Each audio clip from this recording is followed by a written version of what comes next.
Today I'm going to show you how I made this out of this.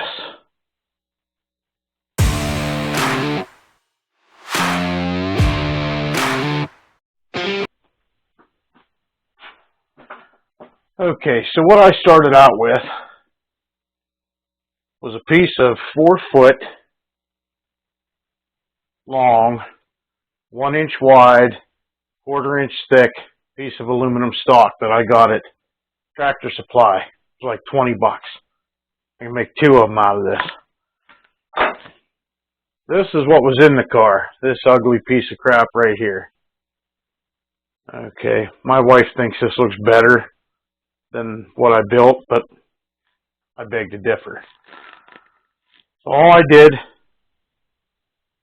was I laid this on top of here on the other one, got my length, marked my holes, even scribed this end so I can make the same radius, and then I just marked out even spacing of holes, drilled them, and then I used a countersink that I'm not even sure is a countersink. It could be a router bit. I don't know. I found it laying around in my drill bit drawer. Works great. I don't care what it is. And then I polished it, and it turned out pretty well. So I'm going to show you how I made it on this one, and we'll go from there. Stay tuned. All right, so here I have this trusty old grinder that my grandpa made. It's a disc sander. Made it out of an old washing machine engine, and you got a disc off of something, and works great. That's how I'm going to grind this down so that it's nice and smooth and I don't have any rough grinder marks on it to try to polish out. This works really good for that.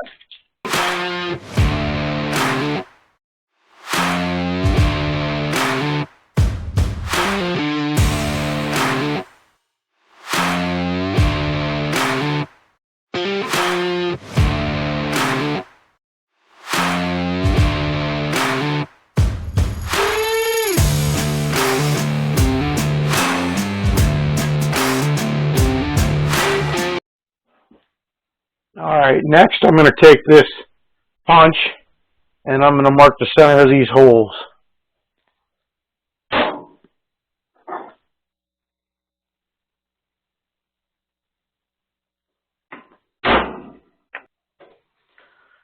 Alright, now I'm going to take this small bit and drill a pilot hole.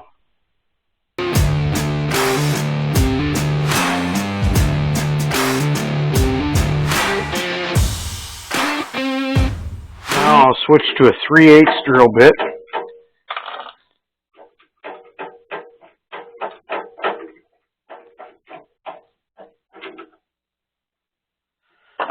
And I'm going to drill this hole out to 3/8. This is the hole that's oblonged. The other hole needs to be drilled and tapped.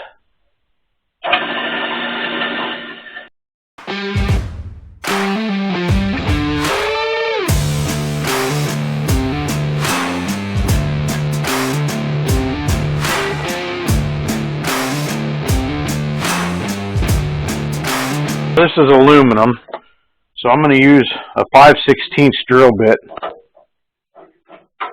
Make sure my tapped hole is fairly small, but big enough to cram the tap down in there.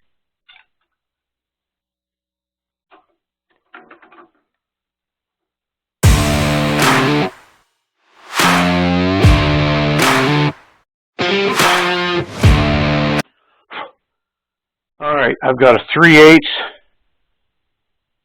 tap, put a little bit of lube on it. I'm sure a lot of you guys know how to tap a hole, but there are people that don't.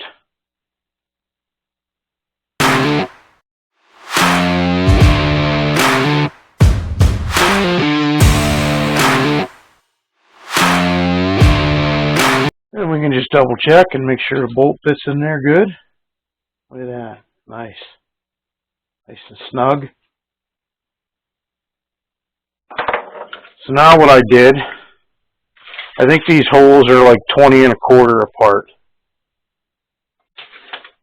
this end here is going to be crammed up under the fender. This doesn't really make, or no, this end is going to be crammed up under the fender. What I did was I just went every 4 inches and spaced out 4 holes. This one's going to be like 4 1/4, but you're really not going to notice because the fender kind of comes out here like this. It looks pretty even on the car, so I'm happy with it.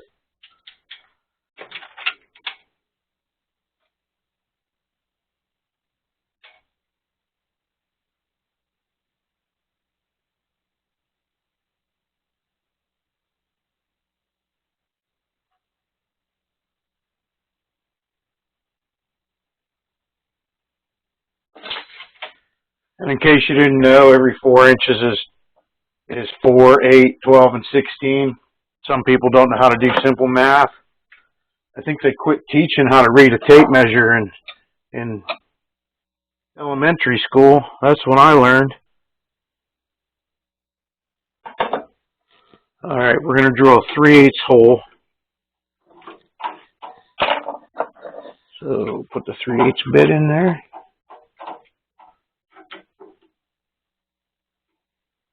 I already have this vise and everything's already set up to shoot right down the center of this tubing, or this stock.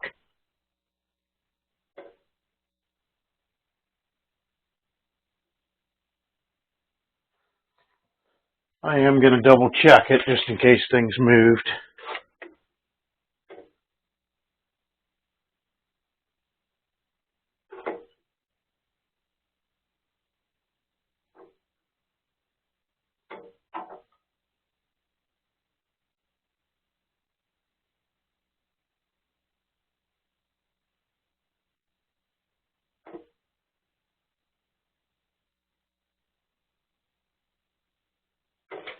Looks good.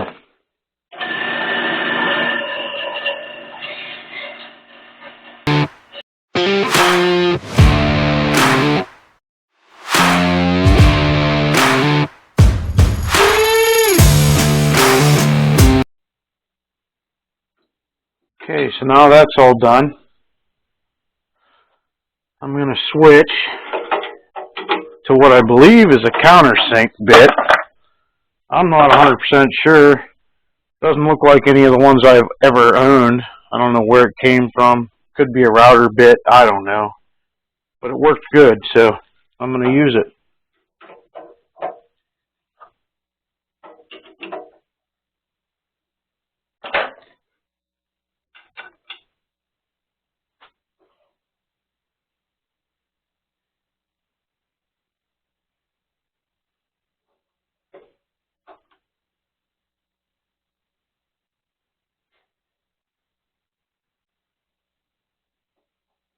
Now I do have a depth gauge set on the drill press so that they're all going to be the same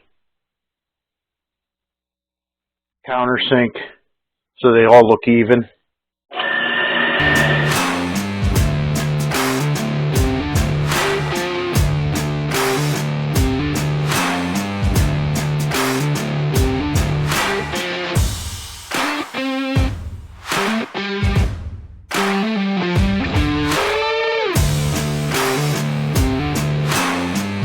Alright, now all I did was I just took this file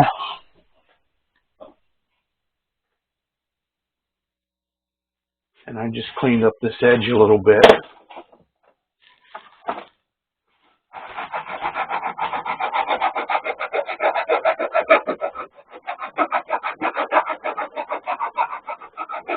I can knock some of the high spots out, kind of shape it a little better.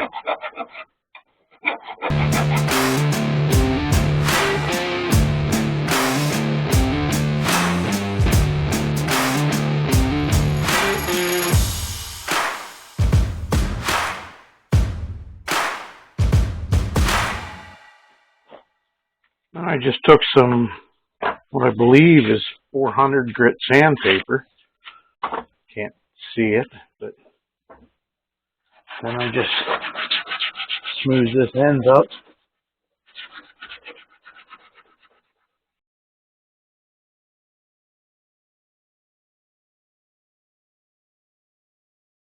I just make sure I get all the file marks and everything out of it.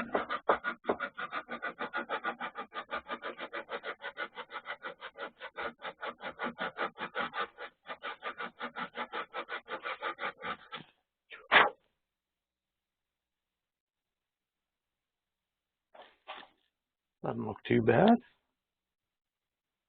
I'm not real concerned about this end because it's going to be up under the fender. So I'll just kind of clean it up the best I can. I'm not real worried about it.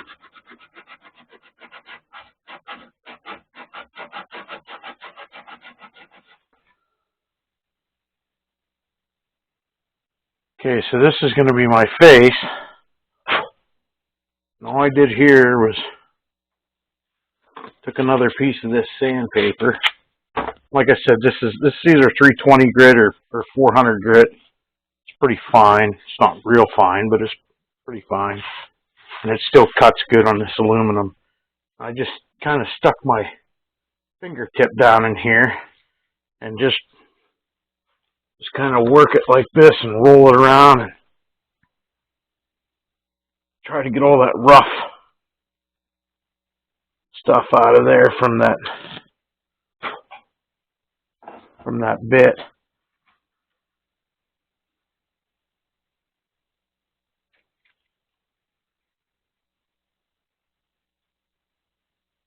You want to try not to get too much on this space because these marks are hard to get out with. I just use steel wool to polish this because it did a really nice job and didn't leave any scratch marks.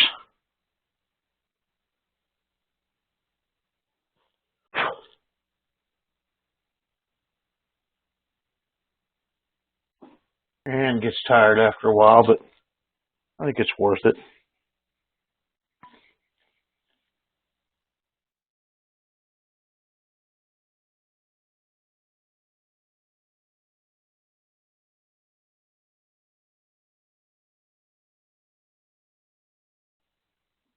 Alright, so what I got here, I got a piece of number 1 steel wool, number 1 grade, and this is a piece of quadot. This is really fine, and this is fairly coarse. And what I did was, it's kind of hard to see in this camera.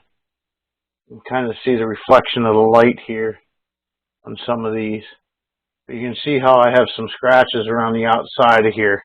They're not real deep, but they're in there. You'll see them after you polish it. This 1 grade will take that right out.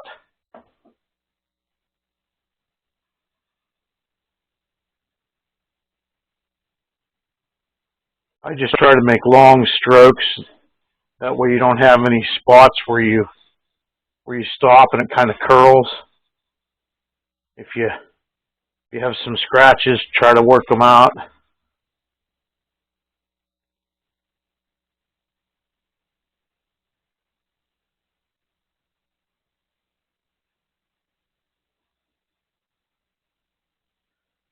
Alright, now that I got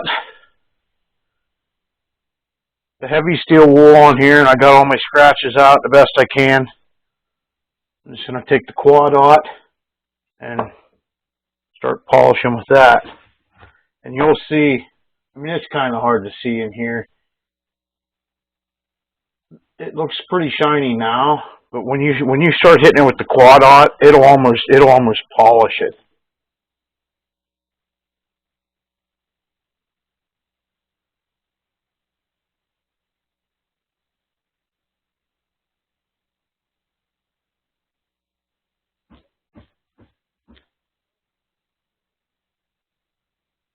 I don't know if you can tell the difference between here and here or not. This here is actually a piece that I've already polished with Mothers. You can see how it's got like a mirror-like shine to it.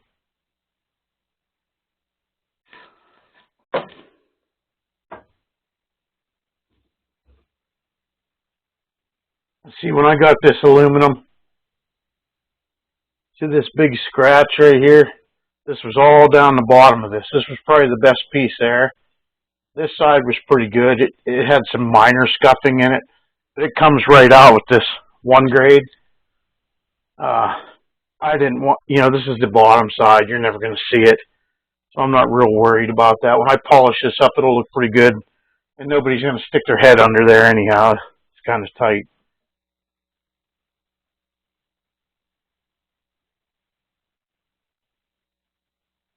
Look how shiny that hole is down in there compared to these.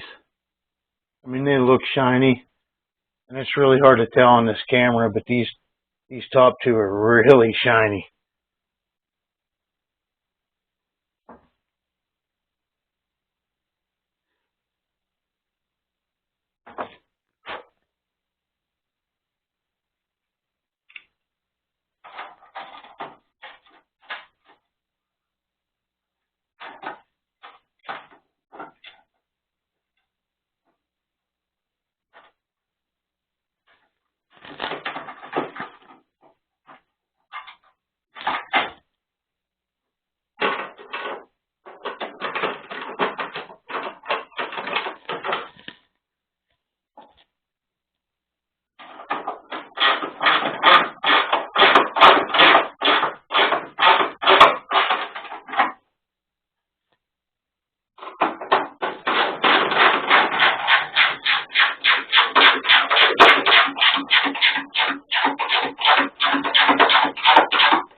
There, look at that. I like to use stainless steel bolts and washers. I'm out of stainless washers, but I'll get some picked up. I'm just using a regular washer for now. I don't care what my wife says. That looks so much nicer.